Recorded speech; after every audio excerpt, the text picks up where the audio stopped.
다윗의 아들 예루살렘 왕 전도자의 말씀이라.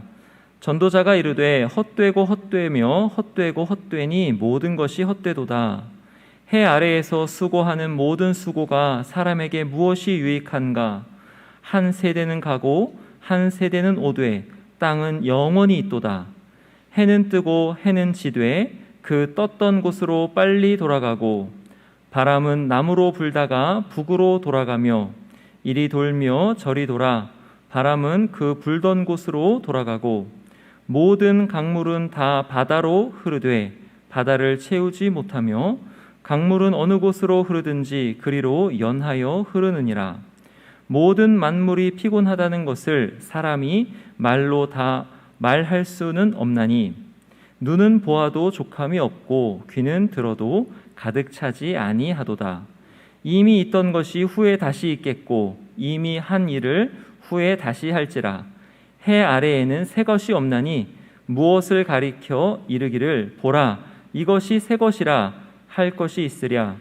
우리가 있기 오래전 세대들에게도 이미 있었느니라. 이전 세대들이 기억됨이 없으니 장래 세대도 그 후 세대들과 함께 기억됨이 없으리라. 아멘. 오늘부터 앞으로 18주 동안 매 주일 예배 때 전도서를 강해하려고 합니다. 원래 작년 말에 세운 설교 계획에는 6월 27일부터 시작하는 것으로 되어 있었는데 중간에 이제 몇 번 다른 설교들이 들어가는 바람에 3주 늦어졌습니다. 어째서 전도서를 이 시점에 설교하는가 궁금하실 수도 있을 텐데요. 올해 우리 교회가 지향하는 주제가 무엇입니까? 저기 위에 현수막에 보듯이 하나님만 바라며 소망하는 교회입니다. 장기화되고 있는 코로나19 사태로 인해서 모두가 지치고 낙심할 뿐 아니라 심지어 절망하고 있는 상황에서 적어도 예수 그리스도를 믿고 의지하는 우리 교회는 눈앞의 상황이 아니라 우리 하나님만 바라보고 소망함으로써 이 위기 상황을 극복해 나가고 또 우리가 우리에게 주어진 분량만큼 또 이 시대를 감당해 나가자는 취지지요. 이런 상황과 취지에 가장 부합하는 성경이 어느 것일까 많이 고민하고 기도한 결과 전도서가 가장 적합하겠다 싶어서 전도서를 택한 것입니다. 매번 새로운 성경 본문을 선정해서 강해를 시작할 때마다 부탁드리는 것이지만 이번에도 앞으로 최소 18주 동안은 전도서를 설교할 것이기 때문에 우리 성도 여러분들께서는 집에서 다음 주에 설교할 본문을 미리 여러 번 읽고 이 예배에 참여하시면 좋겠습니다. 그리고 설교를 준비하고 또 설교하는 저를 위해서도 꼭 기도해 주시기를 부탁드립니다. 자, 오늘은 첫 번째 시간으로 해 아래서 무엇이 유익한가 라는 제목으로 말씀을 전할 텐데요. 자, 먼저 이 전도서를 쓴 이 전도자 솔로몬에 대해서 우리가 잠깐 살펴보고 넘어가는 것이 좀 필요할 것 같습니다. 전도서는 잠언과 더불어 솔로몬이 쓴 지혜서 가운데 하나입니다. 1절을 보실까요? 다윗의 아들 예루살렘 왕 전도자의 말씀이라. 다윗의 아들 중에서 예루살렘 왕은 솔로몬이 유일합니다. 그렇기 때문에 이 전도서의 저자는 솔로몬이 확실하다고 말할 수 있습니다. 자, 그런데 솔로몬은요, 자신의 이름 대신에 전도자라는 명칭을 사용하고 있습니다. 게다가 우리말 번역의 순서와는 달리 히브리어 원문에서는 전도자, 다윗의 아들, 예루살렘 왕의 이런 순서로 기록이 되어 있습니다. 히브리어에서는 강조하는 말을 이제 앞에 씁니다. 즉 솔로몬은 자신을 소개함에 있어서 다윗의 아들이나 예루살렘 왕이라는 신분보다도 전도자라는 명칭을 더 강조하고 있는 것이죠. 그 이유가 뭘까요? 자, 여기서 이 전도자란 히브리어로 코헬렛이라고 하는데요. 이는 회중을 모으는 자, 설교자, 가르치는 자 이런 뜻입니다. 전도서는 솔로몬이 인생의 노년에 쓴 책입니다. 사실 지나온 자신의 인생을 되돌아볼 때 그에게는 많은 후회와 회한이 있었을 겁니다. 젊은 시절 우상 숭배와 성적인 문란과 또 백성들의 종교적인 타락을 초래하고요, 백성들에게 과중한 노동을 요구하는 이런 정책적인 과오 등 하나하나가 생각하면 할수록 후회되는 정말 가슴 아픈 일이었을 겁니다. 그래서 이제 늦게나마 정신을 차리고 위대한 인물이었던 다윗의 아들이나 또 이스라엘 왕이라는 대단한 신분으로서가 아니라 인생의 쓴맛, 단맛을 다 보고 우여곡절을 다 겪는 가운데 하나님의 진리를 깨달은 자로서 백성들, 특히 인생의 거센 바람을 맞으며 흔들리기 쉬운 젊은이들에게 자신의 그 인생 경험을 통해 깨달은 하나님의 교훈을 가르쳐 주려고 한 것이죠. 그래서 그는 이스라엘의 왕이나 다윗의 아들이라는 이런 대단한 신분보다도 바로 이 전도자라는 명칭을 더 강조해서 앞에 쓴 거죠. 자, 그러면 구체적으로 본문 내용을 살펴보겠는데요. 먼저 이 전도서를 쓴 솔로몬 당시의 이 시대적 상황을 살펴볼 필요가 있습니다. 솔로몬 당시의 이스라엘은요, 역사상 가장 영토가 넓었고 부강한 나라였습니다. 지정학적으로 이스라엘은 이집트와 아시아 그리고 유럽을 연결하는 새로운 국제 무역로의 그 길목에 위치해 있었습니다. 이제 흔히 그 길목을 이제 킹스 하이웨이라, 왕의 대로라고 이렇게 불렀는데요. 이 이집트에서 아시아로 유럽 대륙으로 건너가는 그 많은 대상들이 오가는 그 길목에 이스라엘이 위치해 있어서 자연히 그 많은 경제 활동의 기회가 있고 많은 재물을 모을 수 있는 그 충분한 기회들을 이스라엘이 가지게 되었죠. 그리고 그것을 지킬 만한 그 국방력도 튼튼히 있었고요. 이미도 그들은 충분히 넉넉히 살고 있었지만 그들은 길을 쓰고 더 큰 부자가 되려고 했어요. 오늘날도 그렇지 않습니까? 사람들은 늘 더 많은 월급, 더 넓은 집, 더 큰 차를 갈망합니다. 더 많이, 더 크게, 더 높이. 이것이 오늘날 이 세상 사는 사람들의 삶의 모토가 되어버렸죠. 자, 그런 이스라엘 백성들을 보면서 솔로몬은 전도자의 심정으로 이렇게 외칩니다. 2절 보세요. 전도자가 이르되 헛되고 헛되며 헛되고 헛되니 모든 것이 헛되도다. 여기서 헛되다로 번역된 이 히브리어 헤벨이란 단어는요, 문자적으로 호흡, 숨, 덧없는, 무의미한, 공허한 이런 등등의 뜻을 가지고 있습니다. 따라서 모든 것이 헛되도다라는 말은요, 문자적으로는 모든 것이 증기, 입김이다. 모든 것이 한 호흡이다. 뭐 이런 뜻입니다. 여러분, 추운 겨울 아침에 밖에 나가서 숨을 쉬면 어떻습니까? 따뜻한 내 몸 안에서 나온 공기가 밖에 차가운 공기와 탁 맞닥뜨리게 되면 하얀 김이 되죠. 하얀 입김이 됩니다. 그런데 그 입김은 금세 사라지고 맙니다. 전도자는 세상 만물이 마치 그와 같다고 지금 말하고 있는 겁니다. 잠시 있다가 사라질 뿐이라는 거죠. 신약에서 야고보도 비슷한 말을 했죠. 야고보서 4장 14절에서 뭐라고 합니까? 너희는 잠시 보이다가 없어지는 안개니라. 그렇습니다. 이 땅에서 우리의 인생이란 서로 비교하면서 이것 내세우고 저것 자랑하며 잘난 척하지만 결국 겨울철에 입 밖으로 나온 허연 입김처럼 잠시 있다가 사라지고 말 허탈한 인생이라는 것입니다. 이것을 강조하기 위해서 전도자는 헛되고 헛되며 헛되고 헛되니 몇 번이나 반복해서 말합니다. 아주 최상급으로 이야기한 것이죠. 이 땅에서 우리가 힘쓰고 애쓰는 것이 모두 덧없는 수고일 뿐이라는 말입니다. 그래서 전도자는 이렇게 3절에서 질문합니다. 해 아래서 수고하는 모든 수고가 사람에게 무엇이 유익한가? 여기서 해 아래서라는 말은요, 공간적으로는 죄인들이 살고 있는 타락한 이 세상을 가리킵니다. 동시에 이 말은 신학적으로는 간단히 말하면 하나님을 빼놓고 하나님을 제쳐놓고 이런 뜻입니다. 즉 마음과 머릿속에는 온통 눈에 보이는 이 세상밖에는 없어요. 하나님은 전혀 없는, 하나님은 안중에도 없는 바로 그러한 인간의 상태를 의미하는 것이죠. 이렇듯 공간적으로나 신학적으로 해 아래서 수고하는 모든 수고가 사람에게 무엇이 유익한가라는 질문에는 사실 어떤 대답이 암시되고 있습니다. 그 암시되고 있는 대답이 무엇입니까? 아무것도 유익하지 않다라는 것이죠. 해 아래서 수고하는 모든 사람의 수고가 아무것도 유익함이 없다는 것이에요. 여기서 이 유익이라는 단어는요, 원래 그 뜻이 마지막까지 남는 것 이런 뜻이에요. 장사하면 남는 이윤이 있잖아요. 바로 그것을 말하는 거죠. 장사에서 이윤이 남아야 될 것 아니에요? 남는 게 있어야죠. 바로 그거예요. 그것을 유익이라 이렇게 번역을 한 거죠.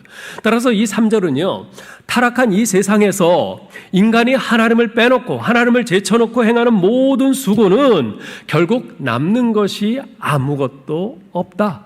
남는 게 아무것도 없는 장사다. 이런 의미입니다. 사실 하나님을 빼놓고 단지 세속적인 그런 시각에서 본다면 사람들의 모든 수고는 무익합니다.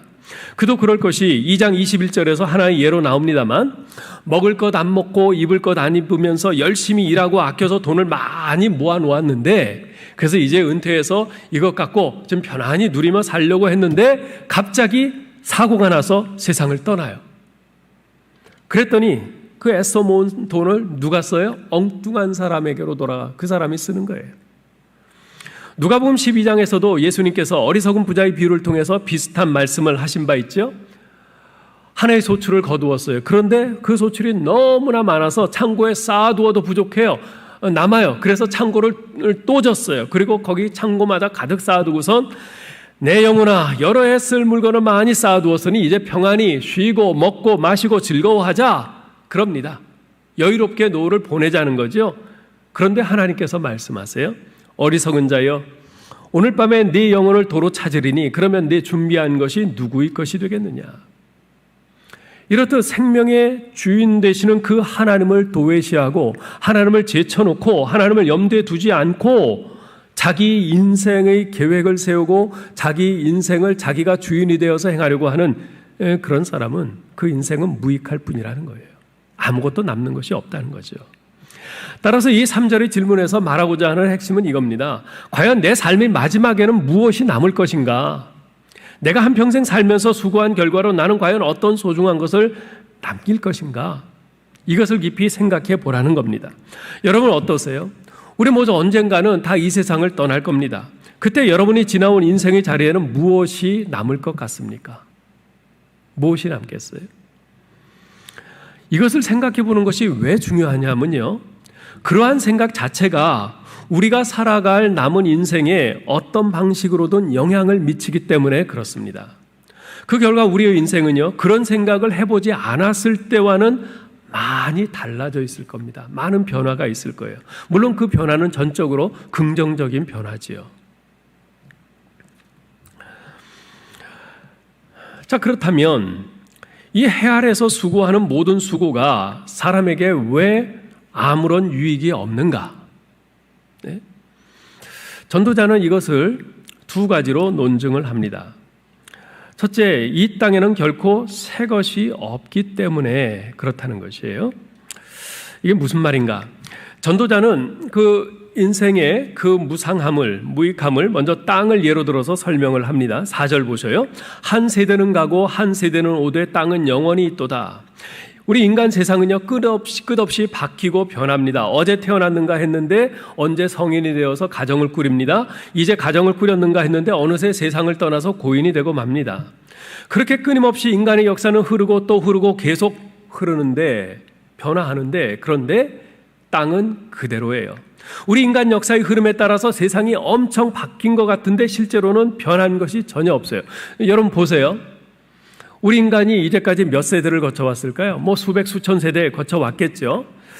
한번 가만 생각을 해보면 수천 년 전부터 뭐 아주 훌륭한 철학자들, 현인들이 많이 있었어요. 뭐 소크라테스, 아리스토텔레스, 플라톤 등등부터 해가지고 동양에도 뭐 공자, 맹자, 숨자, 뭐 노자, 아주 수많은 훌륭한 현인들, 철학가들이 있었어요.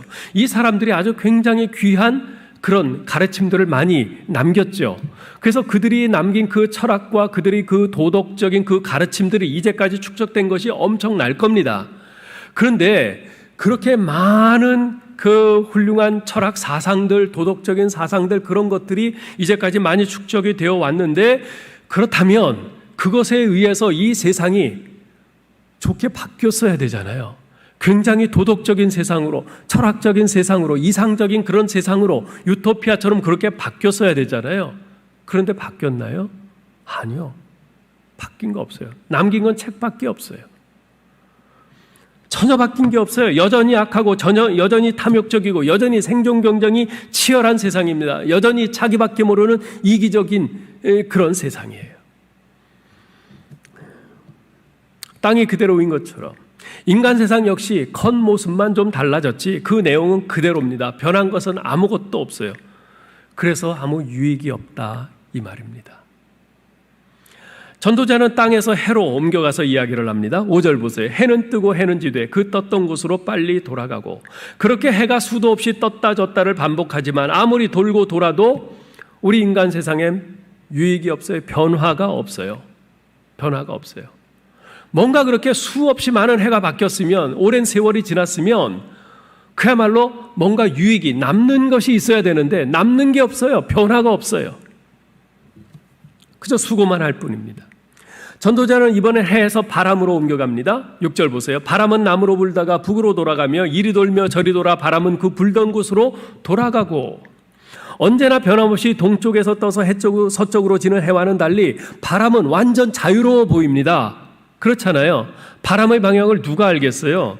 그런데요, 이러한 완전히 자유로워 보이는 바람조차도 지구 밖에서 보면 결국은 지구 안에서 쳇바퀴 돌듯 이리저리 움직일 뿐입니다. 바람이 뭡니까? 바람은 공기의 흐름이에요. 이 공기의 흐름인 바람은 대기권 안에서만 이리 불었다 저리 불었다 그럴 뿐이지 대기권 밖으로 뛰쳐나오진 못하잖아요. 그죠? 이 대기권 안에 갇혀서 그냥 여기서 뭐 이리 불고 저리 불고 그럴 뿐이에요. 때로는 강풍이 불고 태풍이 불어서 뭐 여기가 무너지고 저기에 뭐 엄청난 재해가 나고 그러면서 뭐 좀 바뀌고 변화하는 것 같지만, 그러나 결국은 대기권 안에서, 지구 안에서 그럴 뿐이에요. 지구 밖에서 보면 여전히 그 모습 그대로일 뿐이에요. 아무리 바쁘게 이리저리 움직이는 바람마저도 전혀 새로운 변화를 일으키지 못해요. 아무런 변화가 없습니다. 전도자는 땅, 해, 바람을 거쳐 마지막으로 바다로 옮겨갑니다. 7절 보세요. 모든 강물은 다 바다로 흐르되 바다를 채우지 못하며 강물은 어느 곳으로 흐르든지 그리로 연하여 흐르느니라.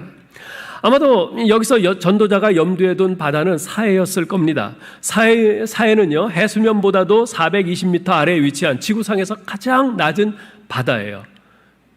그 말이 무슨 의미입니까? 물이 빠져나갈 출구가 없다는 거죠. 가장 낮으니까. 물은 높은 곳에서 낮은 곳으로 흐르는 것 아니겠어요?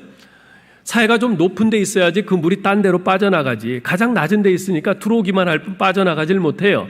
요단강과 수많은 다른 크고 작은 하천들이 이 사해로 흘러들지만 사해는 전혀 넘치지 못합니다.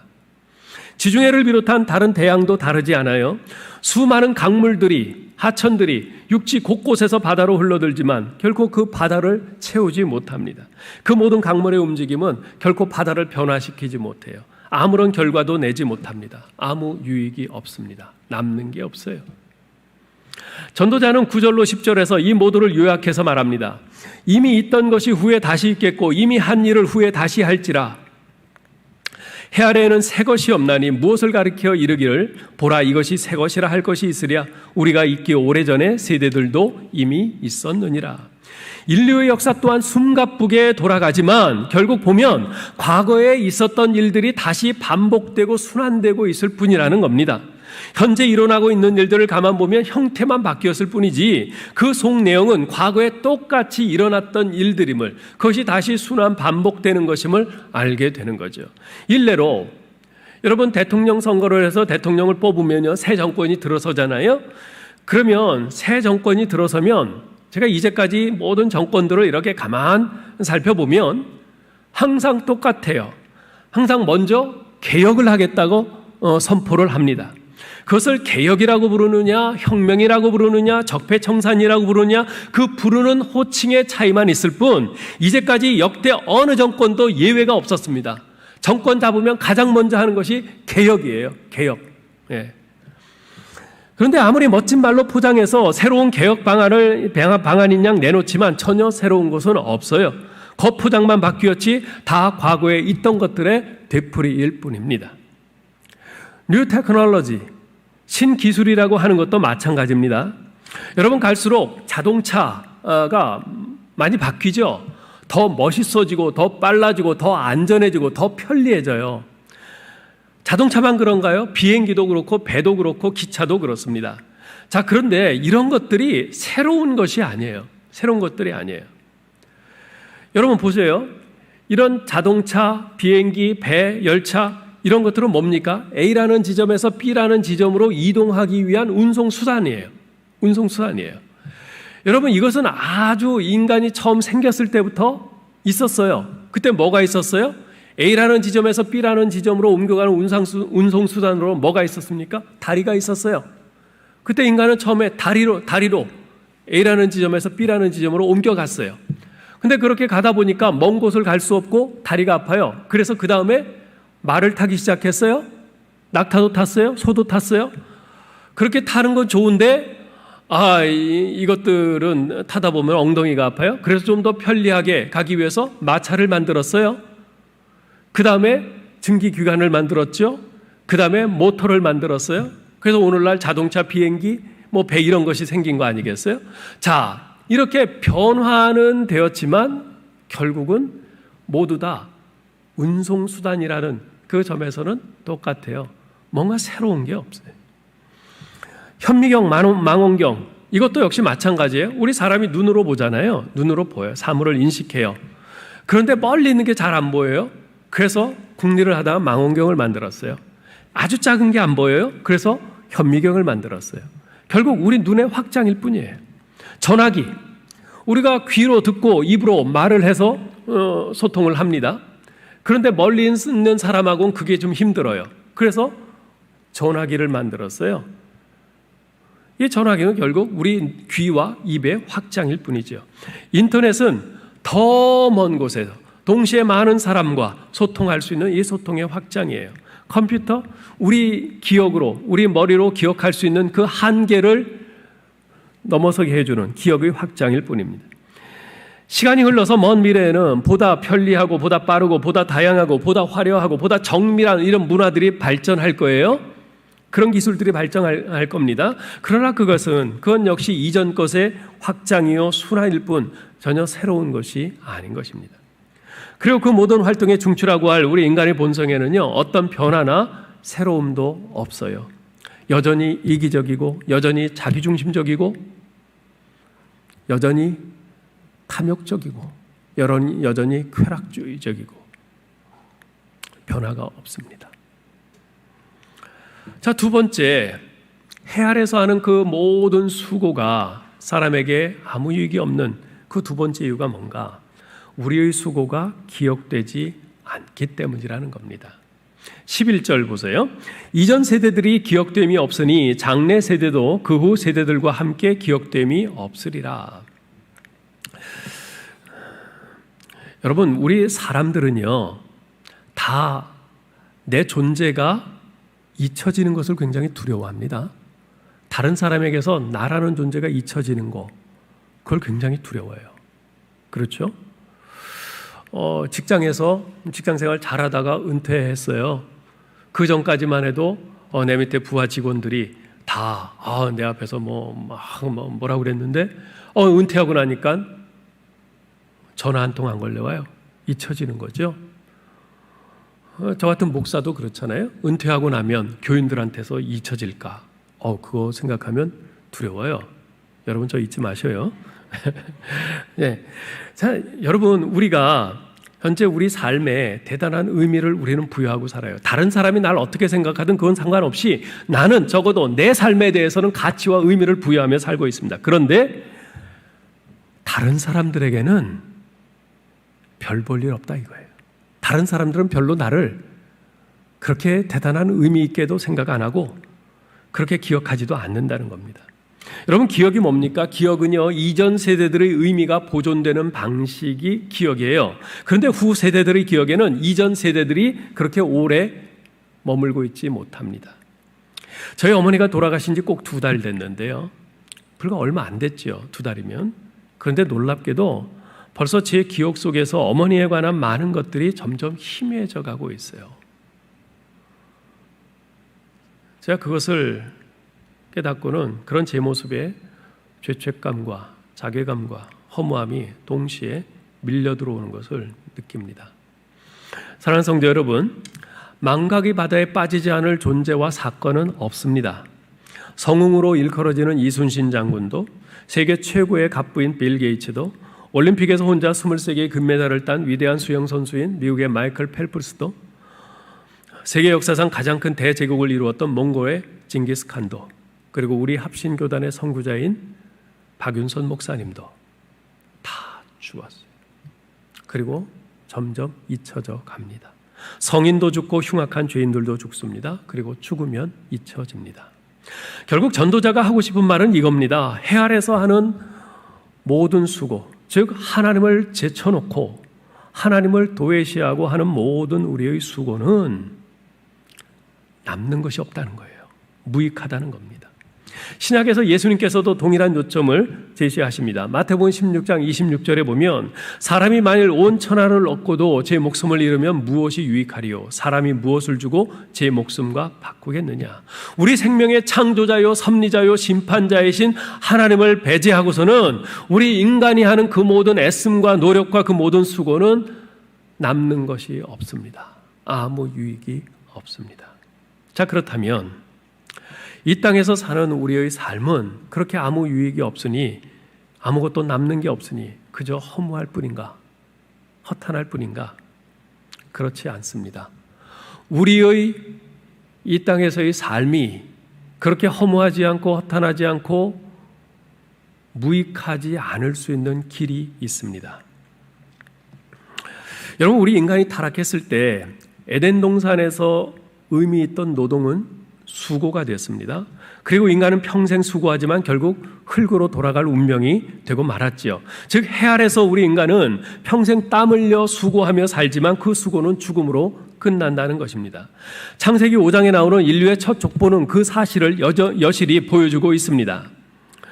아담은 930세를 살고 죽었더라. 셋은 912세를 살고 죽었더라. 에노스는 905세를 살고 죽었더라. 게나는 910세를 살고 죽었더라. 마할랄렐은 895세를 살고 죽었더라. 야렛은 962세를 살고 죽었더라. 무드셀라는 969세를 살고 죽었더라. 라멕은 777세를 살고 죽었더라. 당시 인류의 첫 조상들은요, 짧게는 777년에서 길게는 969년을 살았습니다. 그 오랜 세월을 살면서 얼마나 많은 일들을 했겠어요? 800년, 900년 살면서 자손들을 얼마나 많이 낳겠어요? 게다가 그 800년, 900년 살면서 그들이 거둔 소출은 얼마나 많았겠어요? 그 오랜 세월을 살면서 그들이 연분연 계속 해가 지날수록 점점 기술이 발전해 갔을 것이고 문명이 좀 더 더욱더 이렇게 발전해 가지 않았겠습니까? 그러나 그들이 아무리 오래 살면서 수많은 자손들을 낳고 수많은 소출들을 거두고 수많은 문명의 발전을 이루고 많은 업적들을 남겼다 해도 그들의 모든 수고는 결국 죽음으로 끝나고 말았습니다. 그들의 삶은 아무것도 기억되지 않고 있습니다. 성경은 그들의 일생을 그저 몇 세까지 살고 죽었더라 이렇게 간단히 기록할 뿐입니다. 그런데 방금 언급한 인류의 첫 족보에서 우리의 눈을 번쩍 뜨이게 하는 놀라운 인물이 한 사람 있습니다. 그는 바로 에녹입니다. 21절로 24절 보세요. 에녹은 65세에 무드셀라를 낳았고 무드셀라를 낳은 후 300년을 하나님과 동행하며 자녀들을 낳았으며 그는 365세를 살았더라. 에녹이 하나님과 동행하더니 하나님이 그를 데려가심으로 세상에 있지 아니하였더라. 놀랍게도 에녹은 그 누구도 거스를 수 없었던 인생의 법칙, 몇 년을 지내며 살다가 죽었더라는 이 법칙을 깨뜨린 사람이었어요. 에녹에 대해서는 몇 년을 지내며 살다가 죽었더라 대신 하나님과 동행하며 살다가 하나님이 그를 데려가심으로 세상에 있지 아니하였더라라는 기록이 남았습니다. 그는 해 아래에서 살았지만 그 인생의 모든 수고를 해 아래에서 무익하게 끝내지 않도록 하는 법을 안 사람이었어요. 하나님께서는 에녹을 통하여 죽음의 두려움과 허무 속에서 살다가 끝날 우리의 인생에 놀라운 소망의 길을 예시해 주셨습니다. 이 세상의 방식과는 다른 새로운 삶의 방식을 보여주셨어요. 그것이 무엇입니까? 그것은 바로 믿음으로 사는 삶입니다. 성경은 에녹이 하나님과 동행했다고 거듭거듭 강조해서 말합니다. 여러분 보세요. 두 사람이 함께 동행하려면 조건이 필요해요. 무슨 조건이요? 서로 신뢰해야 됩니다. 서로 믿어야 돼요.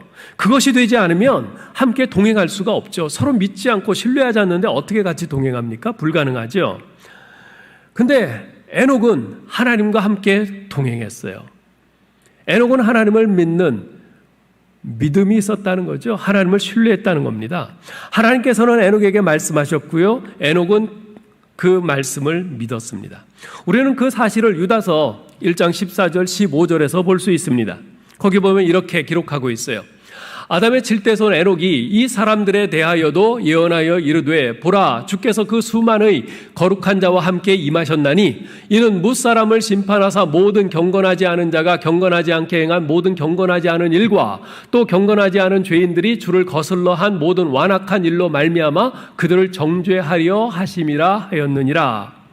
에녹은 당대의 그 불경건한 사람들에게 하나님께서 그들을 심판하시리라는 예언의 말씀을 전했습니다. 자, 도대체 에녹이 그 예언의 말씀을 어떻게 갖게 된 걸까요? 하나님이 그에게 말씀해 주신 겁니다. 하나님이 에녹에게 예언의 말씀을 주셨고 에녹은 하나님을 믿고 신뢰했기 때문에 사람들이 들으면 분노할 그 심판의 말씀을 그 사람들에게 담대히 전한 것입니다. 그렇듯 믿음으로 사는 삶을 통해 에녹은 해 아래서 아무 유익이 없이 끝날 뻔한 자신의 인생의 수고를 하나님 안에서 영생을 거두는 인생으로 바꿀 수 있었던 거죠. 에녹에게 주어졌던 그 길은 우리에게도 주어졌습니다. 바로 나는 길이요 진리요 생명이라 하신 예수 그리스도 안에서 주어졌습니다. 전도자는 아까 뭐라고 그랬어요? 이 땅에서 하는 그 모든 수고 헛되다고 그랬어요. 왜요? 이 땅에는 새 것이 없기 때문에. 그러나 유일하게 새로운 것이 있습니다. 그것은 바로 예수 그리스도 안에 있습니다. 고린도후서 5장 17절에서 사도 바울은 이렇게 말씀합니다. 누구든지 그리스도 안에 있으면 새로운 피조물이라 이전 것은 지나갔으니 보라 새 것이 되었도다. 그리스도 안에서는 그 누구도 완전히 새로움을 얻습니다. 그리스도 안에서는 모든 인간이요 이전 것의 반복이나 재탕이 아니라 완전히 새로운 존재로 바뀝니다. 새로운 마음과 영혼과 지식을 얻습니다. 그래서 바울 사도는 골로새서 3장 10절에서 이런 말을 합니다. 새 사람을 입었으니 이는 자기를 창조하신 이의 형상을 따라 지식에까지 새로움을 입은 자니라. 지식에까지 새롭게 하심을 입은 자라. 또한 전도자는 앞에서 뭐라고 그랬어요? 우리의 수고가 기억되지 않는다고 그랬지요. 그러나 예수님께서는 나는 부활이요 생명이니 나를 믿는 자는 죽어도 살겠고 무릇 살아서 나를 믿는 자는 영원히 죽지 아니하리라고 선포하셨습니다. 영원히 죽지 않아요. 그럼 어떻게 된다는 겁니까? 하나님과 함께 영원히 산다는 거죠. 하나님께서 나를 영원히 기억하신다는 말입니다. 하나님 없이 살면서 아무 의미가 없던 우리의 인생이 이제 부활의 주님 예수 그리스도 안에서 하나님이 기억해 주시는 의미 있는 인생으로 바뀐 것입니다. 하나님께서 영원히 기억하시는 인생으로 바뀐 겁니다. 우리가 살면서 행하는 수고도 마찬가지죠. 예수님께서는 마태복음 6장 19절로 21절에서 너희를 위하여 보물을 땅에 쌓아두지 말고 오직 너희를 위하여 보물을 하늘에 쌓아두라 말씀하십니다. 우리 예수님의 메시지는 분명합니다. 우리가 땅에 보물을 쌓아두면 아무 유익이 없어요. 남는 게 없어요. 그러나 우리가 그렇게 하나님을 빼놓고 수고하는 것은 아무 유익이 없는 헛것이에요. 그러나 우리가 예수님의 말씀 안에서 하나님께 대하여 부요하면 우리가 보물을 하늘에 쌓아두면 우리의 삶은 의미 있고 유익합니다. 남는 것이 있습니다. 바울은 그러한 예수님의 말씀을 고린도전서 15장 58절에서 이렇게 확증합니다. 그러므로 내 사랑하는 형제들아 견실하며 흔들리지 말고 항상 주의 일에 더욱 힘쓰는 자들이 되라. 이는 너희 수고가 주 안에서 헛되지 않은 줄을 알미라. 주 안에서 헛되지 않은 줄을 알미라. 여러분, 하나님을 빼놓은 인생, 하나님을 제쳐놓고 내 인생은 나의 것 하면서 행하는 해 아래서의 모든 수고는 헛되고 손에 남는 것 아무것도 없습니다. 그러나 예수 그리스도를 믿고 하나님을 사랑하는데 초점이 맞추어진 그 인생은 그가 하는 모든 수고와 애씀이 의미 있고 유익합니다. 반드시 남는 것이 있습니다. 이제 말씀을 맺겠습니다. 제가 미국에 있을 때 필라델피아 연합교회 부흥회 초청을 받아서 집회를 간 적이 있습니다. 집회를 마친 후에 그 교회에 전희근 장로님이란 분과 이제 대화를 나누면서 교제를 하게 되었는데요. 그 장로님은 이제 의사로서 의료 선교에 매우 열심히 분이셨어요. 매년 교회의 의료팀들을 이끌고 인솔해서 케냐에 가서 의료 선교 활동을 하시는 분이었습니다. 근데 그분이 한 번은 케냐의 키잡이라는 곳에 가셨을 때 그곳 마을 사람들로부터 그 오래전에 그곳에 의료 선교를 오셨다가 그곳에 묻히신 미국 사람 닥터 알렌이란 분의 무덤이 거기에 있다는 말을 들었어요. 그래서 그 무덤 앞에 이분이 갔어요. 가보니까 무덤 앞에 묘비가 하나 세워져 있는데 거기에 딱 한 단어가 써 있었어요. Satisfied. Satisfied. 나는 만족합니다. 묘비에 딱 이 한 단어가 써 있는 거예요.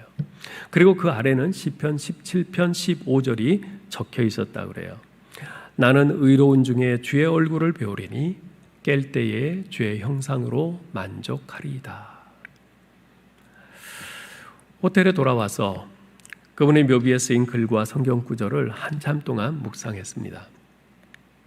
여러분, 오늘 본문 8절에서 전도자는 이런 말을 합니다. 모든 만물이 피곤하다는 것을 사람이 말로 다 말할 수는 없나니 눈은 보아도 족함이 없고 귀는 들어도 가득 차지 아니하도다. 모든 만물이 다 피곤해요. 왜 피곤합니까? 눈은 보아도 만족하지 않기 때문에, 귀로 들어도 만족하지 않기 때문에 계속 더 많이 모든 만물이 다 그래요. 타락한 이 만물의 실상입니다. 아무리 보아도 우리 눈은 만족하지 않습니다. 아무리 들어도 우리의 귀는 결코 만족이 없어요. 만족을 모르는 인생, 그래서 불만스러운 피곤이 더욱더 누적되고 우리 어깨를 짓누릅니다. 대다수의 사람들은요, 그렇게 불만족하면서 피곤을 쌓으면서 살아가고 있습니다. 좋은 집에서 맛난 음식들을 먹으며 물질적으로 풍족한 삶을 누리면서도 그렇습니다. 그러나 이 닥터 알렌은 그와는 정반대의 인생길을 걸어갔습니다. 미국에서 의사로서 얼마든지 편안하고 안정되고 여유 있는 삶을 살 수 있었음에도 불구하고 하나님의 부르심을 따라 저 멀리 아프리카 오지에 들어가 병들어 죽어가고 있는 사람들을 섬기기 위해서 자신의 생을 불살랐던 분이죠. 그런다고 해서 사람들이 알아주는 것도 아니건만 내 생명의 주인 되신 주님이 알아주시면 되지 하는 심정으로 묵묵히 인내하며 섬겼던 세월들. 비록 이 황량한 아프리카 땅에 쓸쓸히 묻히지만 주님의 부르심을 따라 이 사람들을 사랑하며 섬길 수 있어서 행복했습니다. 이제 육신의 눈은 점점 감기지만 잠시 후 내 영혼이 주님 계시는 천국에서 깰 때에 주님의 형상을 배웁게 되리니 저는 그것으로 만족합니다. 환경과 상황과는 상관없이 예수님 한 분만으로 만족하는 사람만이 누릴 수 있는 절대 평안. 닥터 알렌은 그 비밀을 알고 그 비밀을 믿음으로 꽉 붙들었던 분이었습니다. 이런 생각을 하면서 사도 바울의 마지막 고백이 떠올랐습니다. 디모데후서 4장 8절에서 바울이 이런 고백을 하죠. 이제 후로는 나를 위하여 의의 면류관이 예비되었으므로 주 곧 의로우신 재판장이 그날에 내게 주실 것이며 내게만 아니라 주의 나타나심을 사모하는 모든 자에게도니라. 사랑하는 교우 여러분, 인생의 무대에 내가 어떤 모습으로 등장할 것인가 하는 것은 내 자신이 결정할 수는 없습니다. 어떤 가정에서, 어떤 부모 밑에서, 어떤 환경 속에서 태어날 것인지 그것은 결코 내 손에 달려있지 않습니다. 그러나 이 인생의 무대에서 내가 어떤 모습으로 퇴장할 것인가 하는 것은 얼마든지 내 자신이 결정할 수 있는 문제입니다. 내 자신의 각오와 결단 여하에 따라서 나는 잘하였도다, 착하고 충성된 종아 하는 하나님의 칭찬과 인정을 받을 만한 자취를 남기면서 퇴장할 수도 있고요. 아니면 이 땅에 사는 동안 좋은 집에서 많은 것을 누리며 보란듯이 살았지만 정작 하나님께 칭찬과 인정받을 만한 자취는 하나도 남기지 못한 채 비참하고 쓸쓸하게 퇴장할 수도 있습니다. 사랑하는 성도 여러분, 내 삶의 마지막에 과연 어떤 것이 남을 것인가, 이것을 자주 그리고 깊이 생각하며 사시기 바랍니다. 그래서 생의 마지막 자리에서 헛되고 헛된 인생이었어 하고 한숨 짓고 종치는 안타까운 인생이 아니라 주님, 주님의 은혜로 이 땅에서 즐거운 소풍 잘 마치고 돌아갑니다. 감사합니다 하며 주님께 찬양과 영광을 돌리는 복된 인생 되시기를 주님의 이름으로 축원합니다. 사랑하시는 하나님 아버지, 자칫 헛되고 헛되다는 단식으로 끝날 수 있는 우리의 인생이었지만 길이요 진리요 생명 되신 예수 그리스도의 은혜로 이 땅에서의 우리의 수고가 헛되지 않게 하시고 영원한 생명을 얻게 하심을 감사합니다.